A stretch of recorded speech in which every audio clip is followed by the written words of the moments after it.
కనుక ఈ వీడియోని ఎండ్ వరకు చూస్తే ఐ బెట్ యూ ఈ రోజు మార్నింగ్ నుంచి నైట్ వరకు మీరు ఎలాంటి ప్రాబ్లమ్స్ ఫేస్ చేసినా ఒక అందమైన చిరునవ్వు మీ ఫేస్ పైకి వస్తుంది.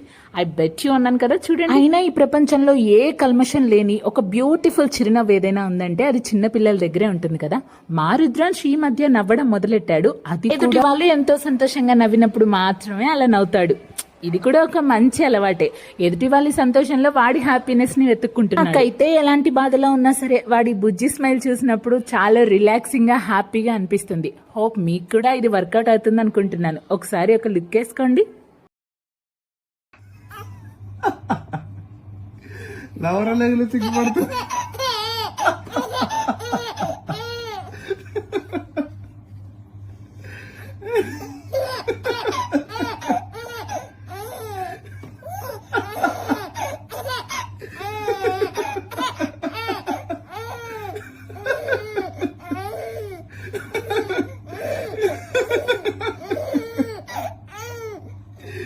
ఏదరా